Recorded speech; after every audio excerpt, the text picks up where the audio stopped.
sont là, et puis à tous ceux qui vont arriver, encore nombreux, mais déjà commençons, il est 17h37, et comme on parle de train, on va faire partir la conférence à l'heure, comme tous les trains qui se respectent.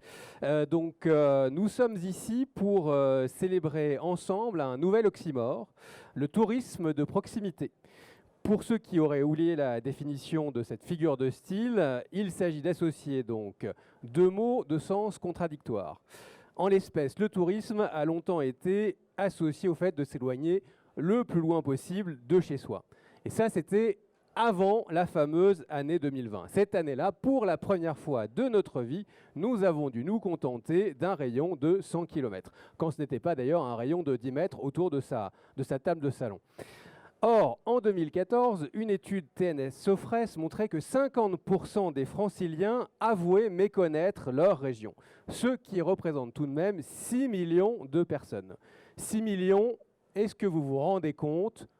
Peut-être pas. Alors sachez qu'avec 12 millions d'habitants, l'Île-de-France est plus peuplée que 19 des 27 pays de l'Union européenne. Elle est plus peuplée, par exemple, que le Portugal et ses 10 millions d'habitants. Imagine-t-on 5 millions de Portugais dire qu'ils ne connaissent pas leur propre pays? Je vous laisse le soin d'enquêter. En attendant, on peut être la région la plus visitée au monde et demeurer une parfaite inconnue pour la moitié de ses habitants. On est ici face à une autre figure de style, le paradoxe. Un paradoxe qui heureusement n'a rien d'une fatalité, comme vont nous le prouver nos invités, et comme le montre depuis bientôt 10 ans, le média que je représente, Enlargeur Paris, qui a fait le choix de détourner les projecteurs de Paris pour les tourner vers la banlieue. Avis donc à ceux qui ne nous lisent pas encore, vous pouvez vous abonner gratuitement à notre newsletter. Voilà, fin de la parenthèse autopromo. Il est temps de faire connaissance avec nos invités en commençant par Mathilde Léger. Mathilde, vous avez lancé en 2021 Slow Break. Vous souhaitiez créer une agence de voyage qui propose des week-ends pas loin de chez soi et accessibles en train en 2 heures maximum. Avec cette originalité, la destination n'est communiquée que 30 minutes avant le départ. Alors Mathilde, pouvez-vous lever un peu du mystère de Slow Break? Oui, bien sûr. Je crois que ça me...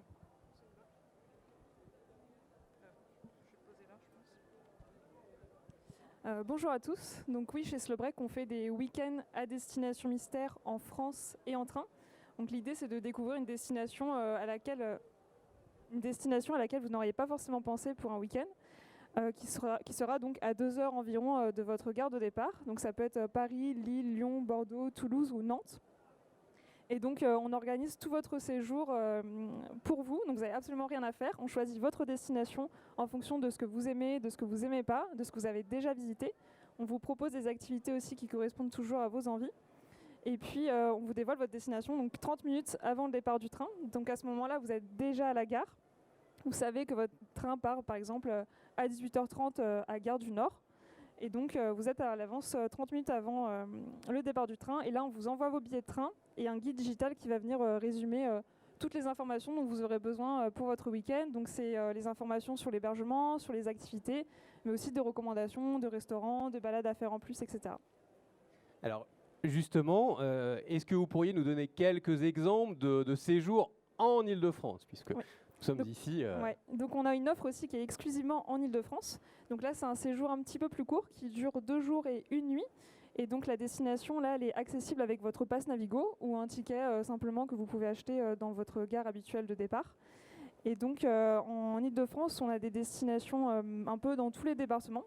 Donc on en a une qu'on apprécie beaucoup chez Slow Break dans l'équipe, c'est Moret-sur-Loing en Seine-et-Marne, donc sur la ligne R du Transilien.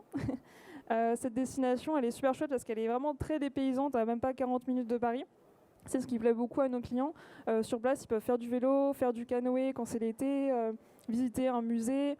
On a sur place 2 chambres d'hôtes, pareil, qui permettent de rencontrer les habitants locaux, tout en étant vraiment dépaysés à même pas 40 minutes de Paris. On a aussi à l'opposé, dans l'Oise, Auvers-sur-Oise, donc un peu le village des peintres, de l'impressionnisme, où on peut aussi visiter des musées, visiter un château, faire du vélo, également faire du kayak. Et là-bas, on est plus sur un hôtel 3 étoiles, donc c'est la gamme des hôtels qu'on propose chez Slowbreak. Et qui fait la location de vélos électriques, qui propose un super bon petit déjeuner et qui est idéalement placé vraiment à côté de la gare. Donc sur place, vous pouvez vraiment tout faire à pied. Il y a juste le transport en train et puis sur place, vous êtes totalement autonome. Voilà. Et alors, est-ce qu'il existe une demande justement pour des week-ends mystères en Île-de-France? Est-ce que justement vous le constatez? Oui, c'est une offre qui marche super bien chez nous. Puisque nos clients viennent vraiment rechercher quelque chose qui soit très proche de chez eux, vraiment à 1 heure de Paris ou d'une autre ville, que ce soit en banlieue parisienne. Ils viennent vraiment pour ça, pour découvrir quelque chose de nouveau en Île-de-France, parce qu'ils ont envie de faire du tourisme de proximité. C'est une demande que nous, on sent qui monte, mais on manque parfois aussi d'idées. Donc c'est pour ça que nos clients viennent chez nous et aussi pour lâcher prise, ne rien avoir organisé, et vraiment le côté mystère, surprise qui vient pimper et donner un sentiment d'aventure au voyage. Merci beaucoup Mathilde, et en plus voilà, vous me facilitez la transition avec Amandine Martin. Vous êtes la secrétaire générale de Transilien.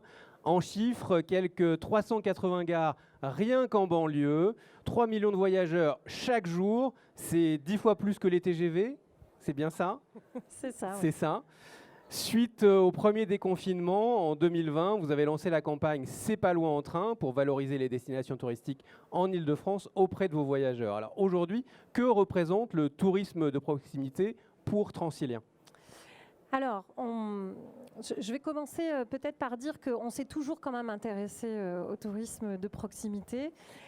Parce qu'on avait des partenariats avec des collectivités locales, on faisait de l'échange de visibilité, de l'accessibilité de leur site en train. On a lancé il y a quelques années aussi une application qui s'appelle HAPI, H-A-P-I, qui recense des milliers de sites touristiques en Île-de-France avec des anecdotes. Donc voilà, vous pouvez, selon les lignes que vous traversez, vous pouvez découvrir ça. Donc on faisait déjà un peu de tourisme de proximité, mais c'est vrai qu'on était quand même essentiellement absorbé par nos voyageurs fréquents.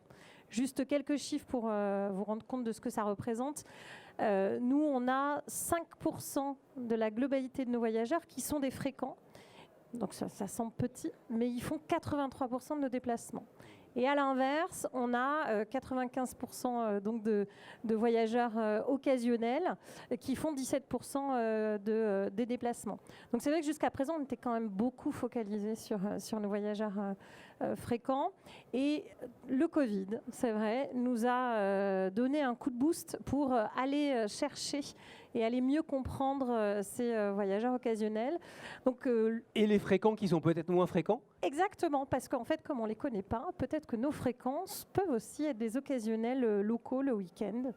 Voilà. Et au sortir du premier déconfinement, c'est ce qu'on a voulu faire avec la campagne C'est pas loin en train.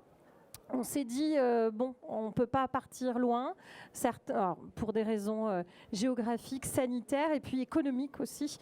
Et donc, on avait envie de lancer une offre de tourisme local avec son pass Navigo ou un ticket origine destination. Et pour nous, c'était un vrai enjeu social déjà, pour offrir à moindre coût de quoi s'évader. C'était donner envie d'ailleurs, parce qu'on sait qu'en Île-de-France, on peut avoir des chouettes sites touristiques. On a aussi plein de balades à faire à partir de Moret-sur-Loing. Et donc, voilà, un enjeu social, un enjeu économique, parce qu'on voulait aussi aider les acteurs du tourisme qui avaient quand même beaucoup souffert, qui souffrent encore, même si cette année, ça va un peu mieux. Tu nous le diras, Emmanuel. Et puis, on voulait aussi travailler cet enjeu environnemental, parce que on est un transport bas carbone. Et donc, on voulait, face à l'urgence climatique, qui s'accélère, on le voit d'année en année, on sait qu'on est une solution pour développer le tourisme local. Donc voilà, on a lancé C'est pas loin en train il y a 2 ans. C'était une campagne de com au départ. Et maintenant, je peux dire que c'est plutôt une offre de tourisme local. Voilà, donc vous pouvez aller sur le site internet. On travaille des contenus, de balades.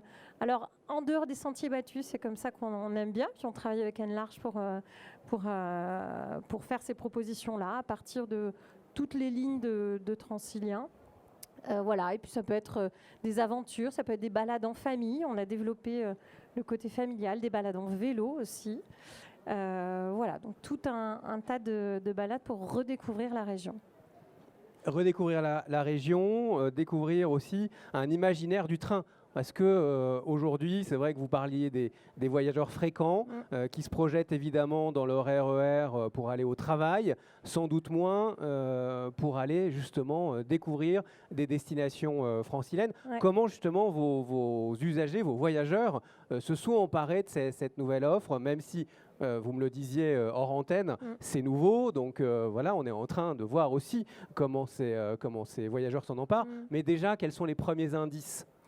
Alors, c'est vrai que on n'a pas de chiffres. J'ai pas de chiffres puisqu'on a lancé ça en plein Covid, donc avec une baisse de fréquentation assez importante. Donc c'est compliqué de dire on remet les gens dans les trains pour ces balades-là. En revanche, on sait que avec un panel de nos voyageurs, on teste des destinations, on voit si c'est bien apprécié et alors sur les réseaux sociaux, on va dire que c'est ce qui crée le plus de réactions positives. Et vous savez que la SNCF, de ce côté-là, on est plutôt bien servi quand il y a des bad buzz. Donc on est plutôt satisfait de cette campagne. Et puis on voit que ça plaît aussi aux élus locaux, aux offices de tourisme qui viennent nous voir pour essayer de développer aussi la visibilité de leur site touristique. Et pas, je tiens encore à le dire, hein, on n'est pas que dans le gros site touristique, parce que ça on sait déjà faire. Ce qu'on veut, c'est vraiment donner à voir autre chose dans notre région. Donc voilà, on sent que ça crée de l'émulation à travers nos partenaires et j'espère pouvoir peut-être l'année prochaine commencer à avoir quelques chiffres à vous donner. En tout cas, c'est une stratégie de long terme maintenant. Bien sûr, oui, tout à fait. On va étudier justement, mieux étudier ce qu'on appelle donc nos voyageurs occasionnels, voir ce qui fait partie du tourisme local ou le tourisme de grands sites. Donc voilà, ça c'est de l'apprentissage et de la connaissance de nos clients qui va arriver. Merci beaucoup Amandine. Et alors là aussi, vous me simplifiez la transition avec Emmanuel. Emmanuel Blum, vous êtes responsable des affaires institutionnelles au sein du Comité régional du tourisme. Vous avez notamment contribué à élaborer le schéma régional de développement du tourisme et des loisirs d'Île-de-France 2022-2028. Et vous en assurez aussi sa mise en œuvre opérationnelle. Vous êtes donc le mieux placé pour nous dire ce qui a changé dans l'approche du tourisme à l'échelle régionale avec la crise du Covid. Peut-on parler de revirement de la stratégie régionale en la matière ? Alors, bonjour à tous. Bonjour à tous. Alors, je ne vais pas dire revirement, je vais dire un vrai complément. C'est que la principale révolution qu'on a connue, c'est le fait que nos habitants, qui étaient les Français qui partaient le plus loin et le plus possible, ont été obligés pendant 2 ans presque de rester en France, mais en particulier en Île-de-France. Et on a noté une vraie envie de découvrir énormément de choses. Alors évidemment les territoires de grande couronne sous l'angle nature, la découverte des parcs naturels régionaux ou de sites un peu exceptionnels, mais aussi des zones plus urbaines, mais aussi avec une offre extrêmement originale, avec la Seine-Saint-Denis, avec les parcours street art ou autres. Et donc il y a eu une vraie prise en compte par nos élus, évidemment, de ce fait que les Franciliens, on pourrait presque les considérer comme les premiers touristes de la destination, en oubliant le fait qu'un touriste, réglementairement, c'est quelqu'un qui passe une nuit en dehors de chez lui. Là, on se dit que nous, non, ce sont des visiteurs comme les autres qui ont des besoins, qui ont des envies de découvrir, de changer d'air, de découvrir des choses qui leur font rencontrer l'autre aussi, puisque c'est le principe du tourisme. Et donc, voilà, le gros changement de la stratégie de la région, en tout cas pour les années à venir, c'est celui-ci, c'est de faire en sorte que certes, on va continuer à aller chercher des touristes à l'international et en France, on reste une destination rêvée dans le monde entier, mais en même temps, nos habitants sont désormais totalement intégrés dans ce choix de stratégie. Il constitue un marché. C'est un marché extrêmement intéressant économiquement, mais aussi c'est évidemment un enjeu identitaire presque pour nos habitants. C'est-à-dire que le fait qu'ils se sentent bien, on est une région qui est compliquée, avec énormément de densité sur un petit territoire. Et donc le fait qu'ils sachent qu'à proximité de chez eux, il y a des choses pour changer d'air, pour découvrir, pour s'éduquer et se développer, c'est une de nos missions. Alors justement, maintenant que le tourisme est reparti, notamment le tourisme international, comment en faire profiter les lieux en dehors de Paris déjà et en dehors des lieux les plus connus en banlieue? Je pense évidemment au château de Versailles et à Disney. Disney étant la première destination en Île-de-France avec 14 millions, en tout cas à l'époque, de visiteurs. Une des premières destinations européennes, voire mondiales en fait même à ce niveau-là. Alors c'est vrai que les touristes y reviennent, ça c'est très clair, on est quasiment à des chiffres de 2019, c'est-à-dire qui était une année record. Donc là on sent un vrai mouvement de retour et notre enjeu est justement de les faire sortir du cœur de Paris et de ces grands... Alors c'est très bien qu'ils aillent découvrir la Tour Eiffel, le Louvre et le château de Versailles ou qu'ils aillent à Disney, mais il faut les faire sortir et ça, le train va nous aider énormément. Alors ça ne veut pas dire que ce n'est pas suffisant. Et l'un des enjeux qu'on va devoir travailler, c'est ce qu'on appelle le dernier kilomètre. Et je pense que quand on travaille sur des séjours, notamment en grande couronne ou accessibles en train sans voiture, permettre l'accès d'un site touristique, et je vais prendre un exemple qui est Vaux-le-Vicomte par exemple, ou le château de Thomery, enfin le château Rosa Bonheur à Thomery, ou même le château de Villarceau dans le Val d'Oise. C'est en général 15-20 minutes de voiture depuis une gare. Et ben, comment est-ce qu'on arrive à développer des services de mobilité, de vélo à louer sur place ou de rando avec peut-être un peu de gastronomie et un peu de richesse à découvrir sur le parcours. Et donc c'est le travail qu'on va devoir mener dans les années à venir. C'est un travail lourd parce que la moindre infrastructure coûte très cher, mais on est convaincu que c'est la clé d'une vraie diffusion des flux en dehors du cœur de Paris. L'offre existe, l'un des enjeux, vous le dites, c'est l'information pour éviter la concentration, le surtourisme. Et donc, on peut dire d'une certaine manière que l'information constitue une forme d'aménagement du territoire. Alors oui, mais il faut aussi aménager. Et on est bien dans les deux. C'est-à-dire qu'il faut faire connaître les richesses assez exceptionnelles de notre région partout.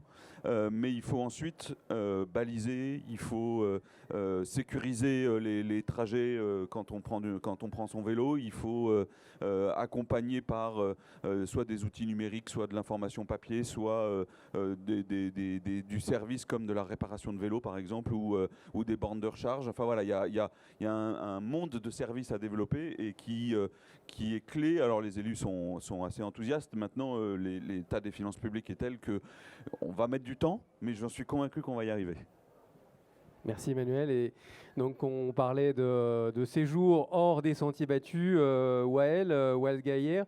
On ne compte plus vos casquettes qui font de vous un haut gradé du tourisme et notamment du tourisme en Seine-Saint-Denis, votre département d'origine. En 2016, vous avez réalisé un documentaire, Mon incroyable 93, tel un carnet de voyage dans ce territoire dont on entend plus de mal que de bien. Comment est née l'idée d'un tel documentaire ? Merci. Merci pour cette petite référence, le haut gradé du tourisme. Je ne la connaissais pas, mais elle est plutôt pas mal. Oui, bonjour à tous et à toutes. Donc, comme le disait Renaud, alors c'est en 2016 que j'ai réalisé ce documentaire, mais moi j'ai fait quelques années dans le milieu du tourisme en communication et marketing, et quand j'ai repris mes études en 2014, je devais faire un stage de fin d'études. Je vous raconte toute l'histoire parce que vous allez comprendre, c'est beaucoup plus clair si je vous raconte l'histoire depuis le début. Personne n'a de train à prendre. Donc Tout va bien alors. Et donc en 2014, je devais faire, pour mon stage de fin d'études, je devais faire un stage. Donc j'ai envoyé à peu près 1500 mails pour essayer de me trouver un stage. Et la Seine-Saint-Denis Tourisme m'a répondu et m'a pris un stage pour partir en voyage en Seine-Saint-Denis. J'ai grandi en Seine-Saint-Denis et je ne connaissais pas du tout je ne connaissais pas du tout mon territoire. Je savais l'image qu'on nous renvoie, en tout cas, ou que les médias traditionnels nous renvoient lorsque on habite en Seine-Saint-Denis, aussi bien sur l'adresse, qui fut un problème pour moi lorsque je postulais à des emplois étant jeune, mais l'idée c'était de se dire que aussi simple, enfin c'était comme si je prenais mon sac à dos pour partir au Pérou ou à Nantes ou dans le Vercors, mais que je prenais mon sac à dos pour partir en Seine-Saint-Denis. Donc en 2014, j'ai pris mon sac à dos. J'ai voyagé pendant 4 mois et demi et j'en ai fait un blog de voyage. Donc ce projet est né là, de l'envie de redécouvrir et de découvrir le territoire qui m'a vu grandir, pour essayer de montrer le quotidien et montrer que il n'y a pas que des dealers et femmes voilées en Seine-Saint-Denis. En tout cas, il n'y a pas que ce que peuvent dire les médias traditionnels. Et l'idée, voilà, c'était de rencontrer des personnes qui me racontent leur territoire. Et Avec vraiment l'idée de rencontre, justement, quand on parle de tourisme, là on est dans l'idée d'aller rencontrer, ce qu'on fait peut-être plus quand on va à côté de chez soi que quand on planifie un voyage d'une semaine où finalement on a moins le temps pour la rencontre. Exactement. Je vais reprendre le slogan politique d'une campagne politique, c'est l'humain d'abord.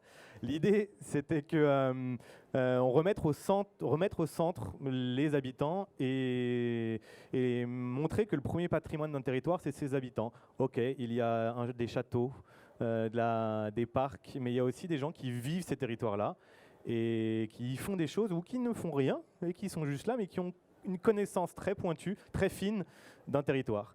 Et c'est par la voix des habitants de Seine-Saint-Denis, que j'ai réussi à comprendre et à réapprendre un peu ce que c'était mon territoire, le territoire de mes grands-parents, parce que mes grands-parents partaient depuis le 20e arrondissement en voyage et en week-end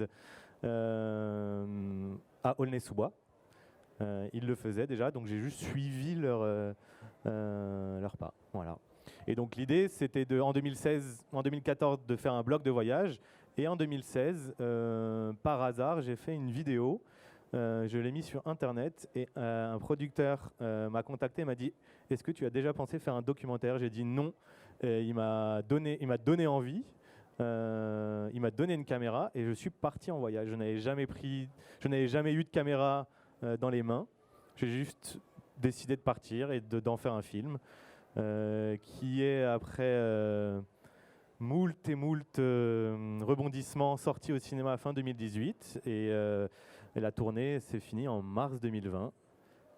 Exactement, le 17 mars, une date que nous connaissons tous et toutes. Et voilà, donc l'idée c'était vraiment un documentaire de voyage sans prétention, mais avec l'envie d'utiliser le tourisme, en tout cas, pour essayer de parler de la Seine-Saint-Denis et des quartiers populaires, en tout cas, d'une autre façon. Il y a j'irai dormir chez vous, il y a j'irai voyager chez moi. J'irai dormir chez moi, exactement. L'idée c'était de dormir, de ne jamais rentrer chez moi et de laisser. C'était pas forcément le but comme cette série de documentaires J'irai dormir chez vous.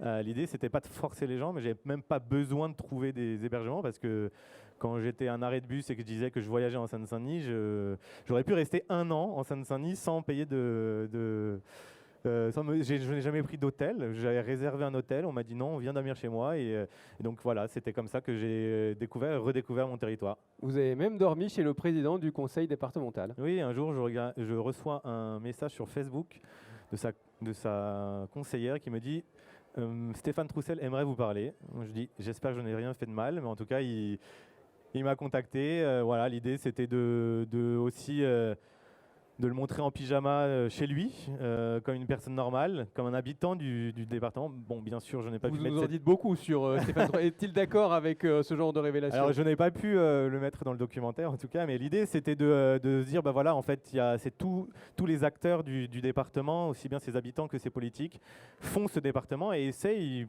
par des projets, d'essayer de proposer une autre image. Donc, l'idée, c'était de le considéré comme un habitant lambda et pas forcément de l'ériger à une personne qui a une parole plus importante que les autres et mettre au même niveau sa parole que la parole d'une personne qui a un arrêt de bus avec qui je parle et qui me raconte sa vie, son histoire et qui veut dire des choses de la Seine-Saint-Denis et des quartiers populaires. Et donc l'idée, voilà, c'était d'utiliser le tourisme pour parler et montrer une autre image de la Seine-Saint-Denis. Et si on veut voir ce documentaire aujourd'hui? Je ne sais pas. Non, si on veut voir ce documentaire, vous venez à la fin de la conférence et je vous enverrai un petit lien si vous le souhaitez. Voilà, donc j'ai voyagé à la fois en vélo, à pied, en bus, en train, en RER, le fameux RERB que j'ai pratiqué depuis ma plus tendre enfance. C'est très, en tant qu'habitant de Nez-sous-Bois, c'est quelque chose qui va rester marqué au plus profond de mon âme, ce RERB. Voilà, je serais même content d'en avoir un dans mon jardin. Si quelqu'un peut me donner un RERB et d'en mettre un, de faire quelque chose pour essayer de revaloriser l'image, je serais heureux. Voilà. Et aujourd'hui, oui, aujourd'hui, je continue à écrire, à développer des projets de documentaires. Et c'est aussi pour ça que je suis ici. C'est parce que mon prochain projet de documentaire, c'est un voyage à travers les quartiers populaires d'Europe. Essayer de trouver une identité commune, essayer de montrer ce qui s'y passe et essayer de se dire, voilà, on va voir ceux qui trouvent des solutions en Europe, dans les quartiers populaires. Et les centres-villes, enfin en tout cas moi c'est ma façon de voyager, et je ne sais pas si tout le monde va être d'accord avec ce que je vais dire, mais les centres-villes, il n'y a plus rien à faire. En tout cas, c'est en périphérie que les choses se passent. Et donc l'idée, c'était de repartir en voyage pour essayer une sorte de suite logique de mon premier documentaire et d'essayer de partir en voyage, de partir en voyage à travers l'Europe des quartiers populaires, en commençant par la Seine-Saint-Denis et en passant par Stockholm, Bratislava et Athènes et Barcelone, et de le faire en train et de valoriser le train et essayer de montrer que finalement les quartiers populaires, en tout cas, et l'Europe est très accessible avec ce moyen de transport que j'affectionne. Voilà. Et tout ça grâce notamment à Watt. Et oui, et c'est aussi pour ça, c'est que grâce à Watt, on a eu un partenariat avec Interrail. J'ai testé Interrail cet été aussi pour la première fois, qui était plutôt intéressant, d'essayer de reprendre le temps. C'est aussi ça que moi je valorise. En Seine-Saint-Denis, je l'ai fait à pied, en vélo et en bus. Et c'est aussi de se dire bah voilà, que le voyage, c'est aussi le trajet est plus important, presque plus important que la destination. Et oui, d'essayer de se dire que bah, on va prendre le train pour essayer de rendre ça accessible. Voilà. Donc merci à Watt aussi pour l'invitation et aussi pour ce partenariat. Donc on part en tournage à partir fin du mois de septembre pour un mois. Voilà. Merci Wael. Je vous en prie. Et donc il nous reste du temps pour des questions. Est-ce que quelqu'un se lance? C'est toujours le plus délicat de se lancer en premier.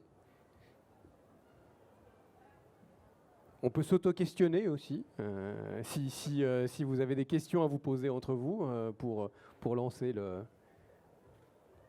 quelqu'un, quelqu'une. Oui. On va vous passer un micro. Si vous...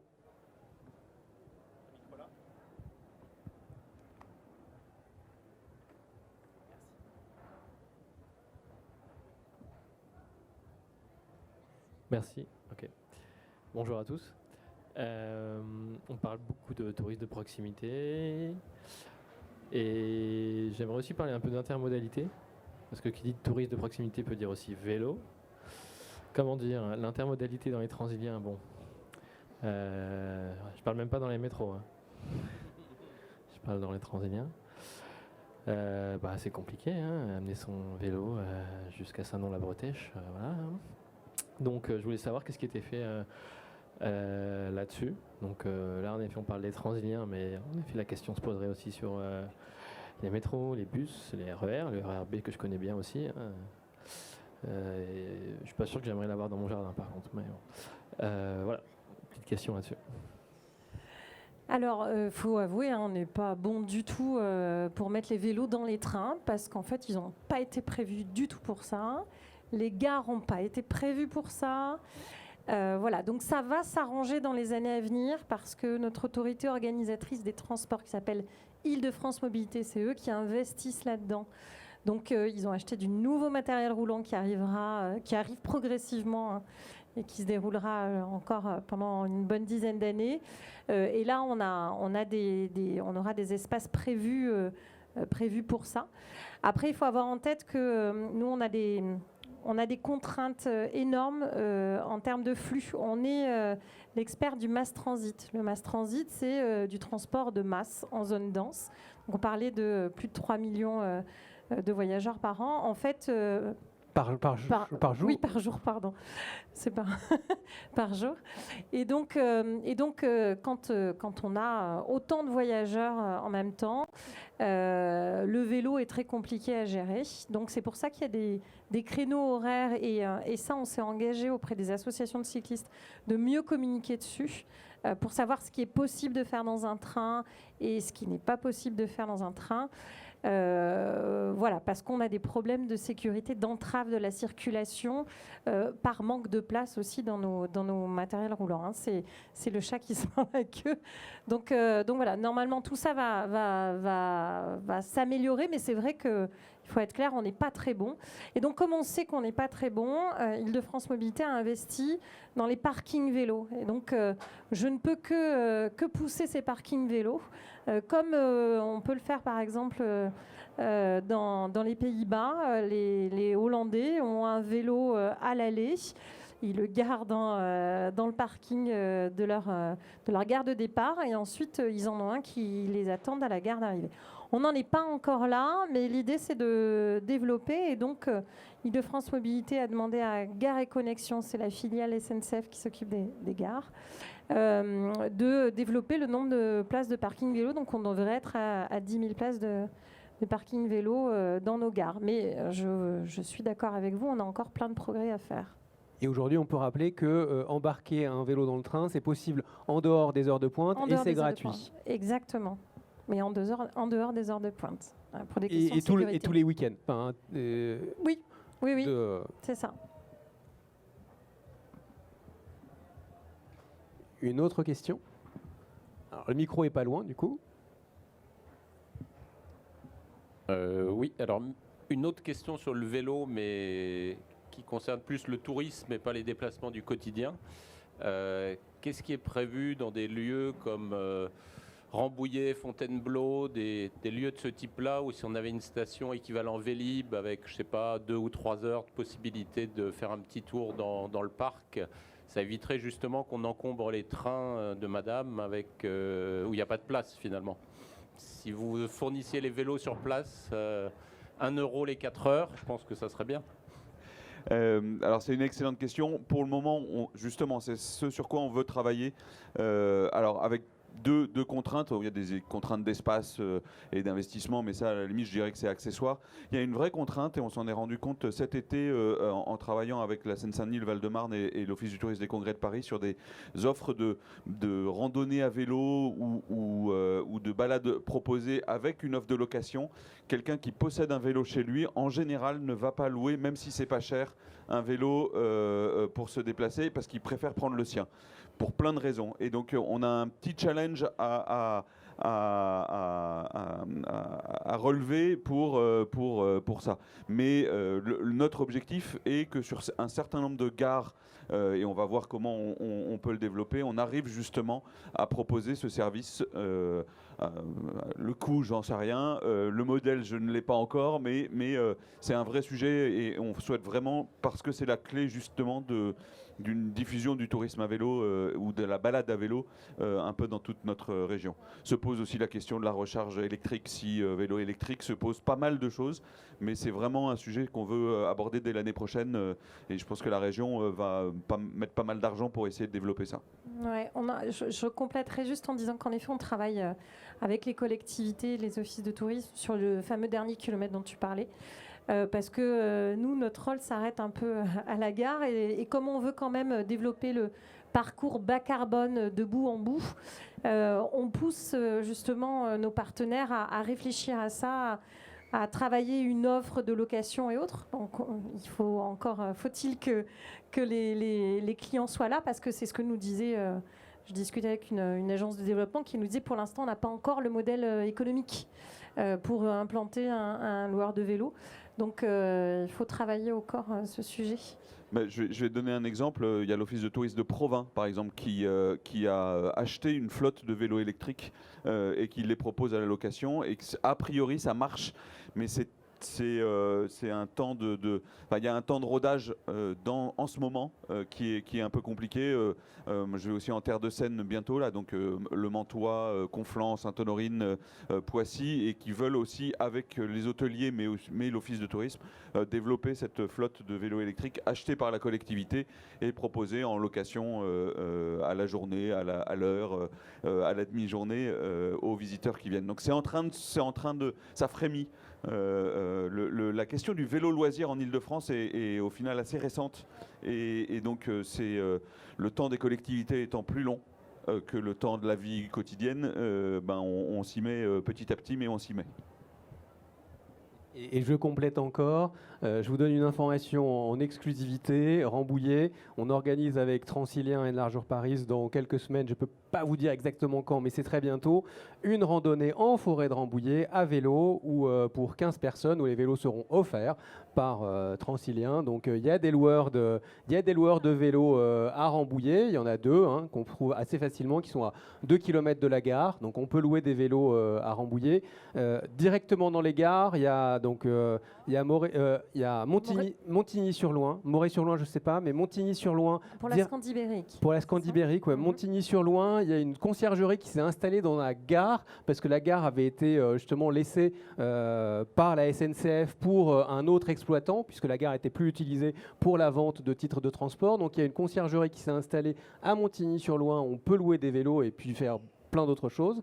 Ils ont même, cette conciergerie-là, elle a organisé il n'y a pas longtemps un cinéma sur l'aérodrome. Donc voilà, ces lieux, ces gares, elles servent aussi à créer des lieux de vie, en tout cas celles qui sont fermées. Et puis, dernière chose, à Saint-Rémy-les-Chevreuses, RERB, donc il y a une station d'écomobilité qui s'est créée avec location de vélos électriques, pas électriques, et location de voitures électriques également. Voilà, donc l'offre commence à se développer, et donc retenez balade en forêt de Rambouillet à vélo dans les semaines qui viennent pour 15 voyageurs de Transilien et lecteurs d'Enlargeur Paris.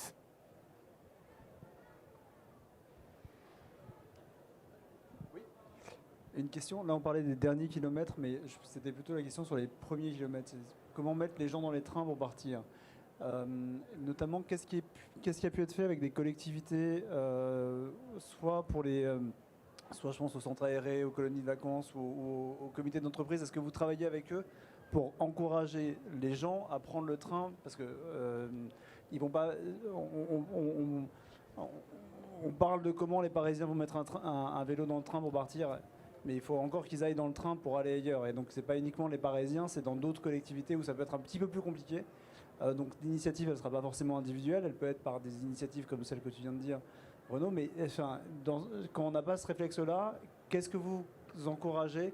Et donc, c'est pour ça que je parlais des entreprises et des colonies de vacances qui peuvent être un encouragement à aller voir pas loin ce qui peut se faire. Ce qui peut se faire en vacances. Moi déjà, je pourrais juste vous dire que ce qui va nous aider, il faut bien l'avoir en tête, c'est que depuis mars de cette année, le ticket origine-destination, quand vous n'avez pas de passe Navigo, il est à un maximum 5 € et à un maximum 4 € si vous en achetez 10. Voilà. Donc déjà, nous on se dit que ça c'est un premier pas. Donc c'est Île-de-France Mobilité qui pousse ce tarif-là. Donc on se dit que ça peut décoincer certaines familles qui hésitaient, parce que tout le monde n'avait pas de passe Navigo dans la famille, et qui hésitaient à prendre le train pour aller à droite et à gauche. Et je vais essayer de répondre aussi, mais d'abord en disant que c'est pas pour le moment, traditionnellement, en tout cas côté office de tourisme ou agence départementale ou régionale, c'est pas des publics que nos élus nous avaient demandé de travailler. Maintenant, c'est en train de changer et on a commencé à travailler, par exemple dans le Val d'Oise, on a sorti nous au CRT une application qui s'appelle Paris Région Aventure, qui propose des petites aventures d'1 heure, 1 heure et demie en Île-de-France. Il y en a 43 qui sont géolocalisés. Et en fait, on a travaillé avec un certain nombre de centres de loisirs pour leur dire, présenter ça à leurs animateurs pour qu'ils puissent faire, soit à côté de chez eux, soit un peu plus loin, mais avec des solutions de mobilité, notamment le train, pour agrémenter les sorties des enfants qui sont concernés. Alors c'est plutôt pour des 7-12 ans, pour ceux qui peuvent être intéressés. Mais voilà, donc ça, on commence petit à petit. C'est vrai que ce sont des publics qui avec nous, on se parle assez peu, donc on essaye. Et on l'a bien en tête. Une toute dernière question, peut-être pour Mathilde ou Wael, si vous, ou pour celui que vous voulez. Je ne veux pas non plus vous. La toute dernière. Ça met la pression. Bon, moi, en tout cas, je suis preneuse de ce que tu as fait pour le valoriser via le site C'est pas loin en train. Voilà. Et puis, ce que fait Mathilde aussi, c'est... voilà. Bon, moi, je trouve que l'initiative est très, très, très sympa pour redécouvrir la région. C'est top et on verra comment le valoriser aussi. C'est une question. Merci. Bonjour Mathilde. Bonjour. Une petite question pour toi. Quelle est la destination de proximité la plus étonnante que vous ayez mise en place, où vous êtes peut-être soit les plus fiers ou la plus étonnante, la plus originale? C'est une question que je vous propose de poser à tous les quatre, comme ça on va terminer comme ça en fanfare. Eh bien, en fanfare, je vous la pose à tous les quatre. Voilà. On va commencer par Angel Paris, bien Alors, entendu. À tous les 5 même. À tous les 5, exactement. Je laisse répondre déjà les invités, comme ça. La destination qui étonne le plus, je pense, pour nous, et une des destinations dans lesquelles on envoie le plus de personnes, c'est Marly-le-Roi, dans les Yvelines, qui n'est pas une destination les plus connues des Yvelines, parce qu'on a Rambouillet, on a Versailles qui est bien plus connu, et donc c'est une destination qui étonne souvent. C'est très petit, c'est assez mignon, c'est des petites ruelles, on a un peu l'impression d'être en province, les maisons sont colorées, il y a un domaine avec un parc, un peu plus loin on a le château de Monte Cristo, et là-bas on a un hôtel qui est très sympa, un petit hôtel indépendant, et nos clients sont très contents souvent de l'accueil qu'ils ont, c'est assez personnalisé, on a un vrai lien avec cet hébergement-là, et c'est une destination qui surprend beaucoup. On a des personnes qui ont grandi dans ce département-là, qui ont déménagé par exemple dans le Val-de-Marne, et là on les envoie dans leur département d'origine, qui redécouvrent du coup avec Slowbreak. Voilà. Ouais. Ah ouais. Alors moi, la destination la plus innovante et étonnante que je pourrais vous conseiller, c'est Neuilly-sur-Marne, en Seine-Saint-Denis. Neuilly-sur-Marne, pourquoi? Parce qu'on peut y aller en vélo, en train, en bateau, en canoë. C'est aussi un endroit où on peut y dormir, et c'est le seul camping de Seine-Saint-Denis qui s'appelait le camping municipal de Neuilly-sur-Marne et qui a changé de nom il y a quelques mois, je m'en souviens plus exactement. Donc c'est un camping, ça fait partie des 3 campings d'Île-de-France. Non, pardon, de la petite couronne d'Île-de-France, pardon. Il y a celui de Boulogne, et je ne sais plus lequel. De Paris, le camping. Ok. Et donc à Neuilly-sur-Marne, où vous pouvez camper, vous pouvez découvrir ce fabuleux parc qui s'appelle le parc de la Haute-Île, classé Natura 2000, qui est une réserve d'oiseaux. Et ensuite, c'est aussi une ambiance, parce que c'est tout le long de la Marne, il y a encore des guinguettes.